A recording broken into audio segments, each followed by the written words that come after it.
ശ്രീ നാസർഗോള, ഇപ്പോൾ P K കുഞ്ഞാലിക്കുട്ടിയും അതുപോലെ തന്നെ പാണക്കാട് സാദിഖ് അലി തങ്ങളും ഒക്കെ PMS സലാമിനെ തള്ളിപ്പറഞ്ഞിരിക്കുന്നു. പക്ഷേ മൂന്നാമത്തെ ദിവസമാണിന്ന്. ഈ 3 ദിവസമായിട്ടും ഈ തൻ്റെ പ്രസ്താവനയെക്കുറിച്ച് ഒരക്ഷരം പറയാനോ, പറഞ്ഞത് അബദ്ധമായി പോയെന്നോ അല്ലെങ്കിൽ നാക്കുപിഴയായി പോയെന്നോ ഒരക്ഷരം അത് സംബന്ധിച്ച് വിശദമാക്കാൻ ഇതുവരെയും PMS സലാം തയ്യാറായിട്ടില്ല.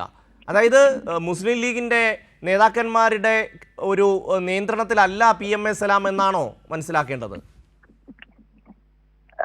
PMS സലാം മുസ്ലിം ലീഗിന്റെ ആളുകളുടെ നിയന്ത്രണത്തിൽ അല്ലാത്തതൊന്നുമല്ല. കാരണം അദ്ദേഹം, ഞാൻ നേരത്തെ പറഞ്ഞു നിർത്തിയ ഒരു കാര്യമുണ്ട്, ഇടവേള നമുക്ക് മറ്റൊരു വാർത്തയിലേക്ക് പോയത് കൊണ്ടാണ് അതിന്റെ തുടർച്ചയില്ലാതെ പോയത്. ഞാൻ പറയുന്നത്, മുസ്ലിം സംഘടനയിലെ ബഹുമാന്യനായ കാന്തപുരത്തെ കുറിച്ച്, ജിഫ്രി തങ്ങളെ കുറിച്ച്, മുക്കം ഉമർ ഫൈസിയെ കുറിച്ച് എല്ലാം ഇതുപോലെയുള്ള വളരെ മോശപ്പെട്ട ഭാഷ ഈ PMS സലാമിന്റെ ഭാഗത്ത് നിന്ന് വന്നിട്ടുണ്ട്. അന്ന് മുസ്ലിം ലീഗ് അതിനെ വിമർശിച്ചിട്ടില്ല. പാണക്കാട് അതിനെ തെറ്റായി പോയി പറഞ്ഞെന്ന് പറഞ്ഞിട്ടില്ല. ഇപ്പോ പൊതുസമൂഹത്തിൽ നിന്ന് ശക്തമായ എതിരഭിപ്രായം വന്നപ്പം തടി രക്ഷപ്പെടുത്താൻ വേണ്ടിയിട്ട് PMS സലാമിനെ തള്ളിപ്പറയുന്നു എന്ന് മാത്രം. ഇത് PMS സലാം മാത്രമല്ല, ഞാൻ നേരത്തെ പറഞ്ഞല്ലോ, KM ഷാജി കേരളത്തിന്റെ മുഖ്യമന്ത്രിയെ വിളിക്കുന്ന ഭാഷാ പ്രയോഗം എന്താണ്? വളരെ മോശപ്പെട്ട ഭാഷാ പ്രയോഗമല്ലേ? അതുകൊണ്ടാണ് ഞാൻ നേരത്തെ പറഞ്ഞ അബ്ദുറഹ്മാൻ കല്ലായി മുഖ്യമന്ത്രിയുടെ മകളുടെ വിവാഹവുമായി ബന്ധപ്പെട്ട് അതിനെ വ്യഭിചാരം എന്നാണല്ലോ ആരോപിച്ചിട്ടുള്ളത്. ഇതിന്റെയൊക്കെ പ്രധാനപ്പെട്ട കാരണം ഷമ്മി, ഈ മുസ്ലിം സമൂഹം ന്യൂനപക്ഷങ്ങൾ വളരെ കൃത്യമായി മുസ്ലിം ലീഗിനെ തിരിച്ചറിയാൻ തുടങ്ങിയിട്ടുണ്ട്. അവർ മുസ്ലിം ലീഗിൽ നിന്ന് അകന്നു തുടങ്ങിയിട്ടുണ്ട്.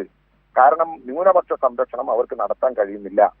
ഇപ്പോ അവരുടെ സഖ്യകക്ഷിയായ കോൺഗ്രസ്, ആ കോൺഗ്രസിന്റെ വലിയ നേതാവാണ് പ്രിയങ്ക. ആ പ്രിയങ്ക മത്സരിക്കുമ്പോ അവരുടെ കൊടി പോലും ഉയർത്തിപ്പിടിക്കാൻ കഴിയാത്ത ഗതികേടുണ്ട്. ഞാനിപ്പോ അതിലേക്ക് കിടക്കുന്നില്ല. ആ പ്രിയങ്ക ഗാന്ധി പറഞ്ഞത് എന്താണ്? കേരളത്തിലെ തന്നെ ഇന്ത്യയിലെ മുസൽമാന്റെ ഏറ്റവും വലിയൊരു പ്രശ്നമായിരുന്നു ബാബരി മസ്ജിദ്.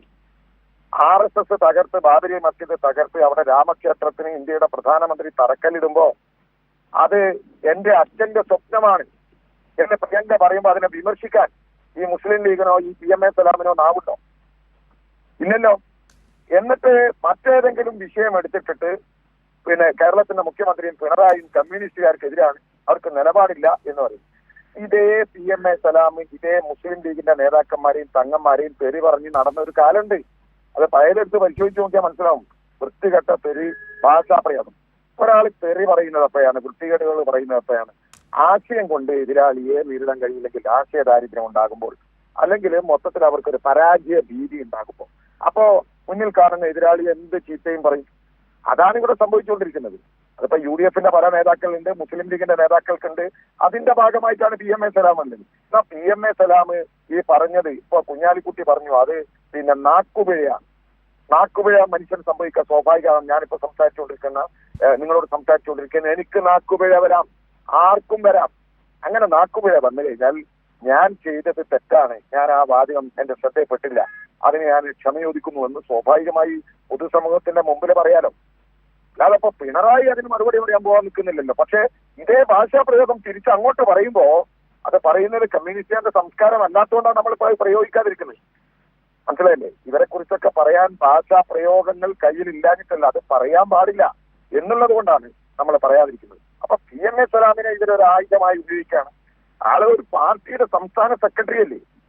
സംസ്ഥാന സെക്രട്ടറി എന്ന് പറഞ്ഞാൽ സത്യം പറയുകയാണെങ്കിൽ കഴിഞ്ഞ നിയമസഭാ തെരഞ്ഞെടുപ്പിൽ സീറ്റ് നിഷേധിക്കപ്പെട്ടപ്പോ അയാൾ വിമത ശബ്ദം ഉയർത്തിയപ്പോ അയാളെ ഒതുക്കാൻ വേണ്ടി കൊടുത്ത ഒരു സ്ഥാനമാണ് ഈ സംസ്ഥാന സെക്രട്ടറി പദം. അത് കിട്ടിക്കഴിഞ്ഞപ്പോ ഇയാൾ എന്താ പറയുന്നതെന്ന് അയാൾക്ക് പോലും ബോധ്യമില്ല.